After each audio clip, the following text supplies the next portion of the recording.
Welcome to Cuphead in 2025. Well, Cuphead and his pal Bugman, they like to roll the dice. I played this game back when it first released in 2017, but back then I couldn't beat it.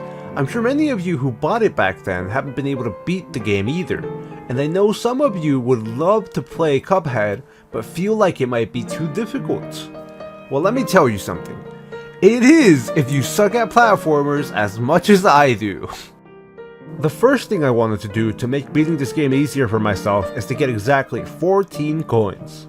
The first coin is in the tutorial, and then you can get 3 more coins by talking to this NPC. Somebody gives me coins, right? Somebody somewhere gives me coins. You give me the 3 coins. Afterwards, we can get 5 coins from the run and gun level called Tree Top Trouble.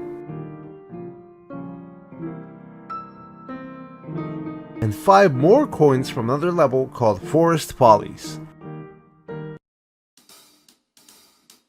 Then we head straight to Pork Rinds Emporium, aka the shop. Here we purchase the Spread Shot, Smoke Bomb, and Roundabout, leaving us with exactly 3 coins. Now we can start destroying all the bosses. Disclaimer, I will not be doing any other run and gun levels. I'm just that bad at platformers. I tried to beat them the first time I played this back in 2017, and they are the main reason I stopped playing, but nothing will stop me from beating Cuphead for the first time in 2025. Okay, so most people would call Goopy Legrand the easiest boss in the entire game, and sure, now that I learned the fight, I can easily beat him. However, the roundabout makes this fight much easier, considering you can stay as far away from him as you want if you're not confident in avoiding his hitbox when he jumps. You can just walk or dash under him when he jumps past you. Same goes with phase 2, although you will be dashing and ducking instead. Phase 3 is the only reason why we brought the Spread Shot to this fight.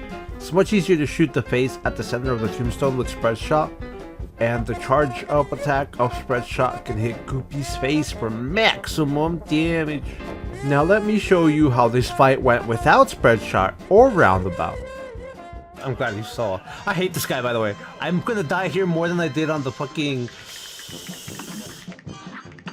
planets. I hate this guy. It's about ball. This guy's a demon. I hate him. He's the worst thing on the fucking planet. No! Anyway. Huck, what the fuck, man? What the hell, man? I flashed into him. I hate this guy. I fucked it up. I fucked it up. The next boss fight is what I consider the easiest in the entire game. It's just a bunch of vegetables. You don't even need the roundabout or Spread Shot to make it easy. Just jump over the dirt that the potato spits at you and walk past the onion tears.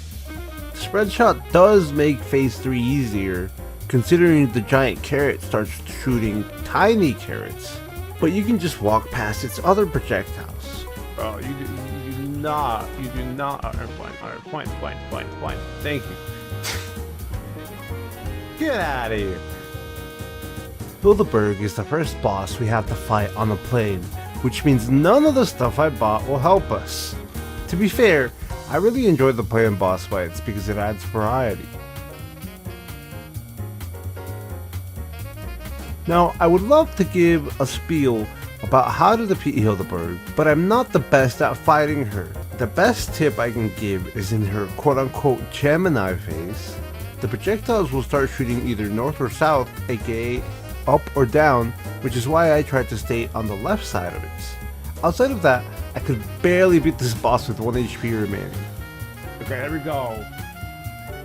1 HP, but it's fine. Cagney Carnation is a menace in my eyes, but only because I suck at parrying falling objects.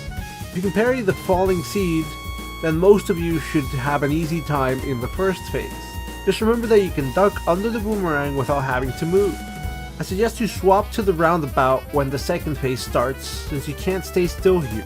I don't really have any other advice for this fight that wouldn't be blatantly obvious to most people, like keeping an eye on the vines at the bottom, staying in the center as much as possible so you can move, and using dash to avoid the flowers this wannabe Flowey spits at you. At least I was able to defeat Cagney Carnation the first try, but just like Hildeberg, I could barely defeat this boss with 1 HP remaining. I find Ruby and Croaks to be the most fun boss fight in what I call the Inkwell Isle tutorial. The first phase can easily be cleared by using the spread shot to shoot the flies, and using the roundabout while you duck under the flying fist of fury. I used the spread shot in phase 2, although I think you could also use the roundabout to clear it.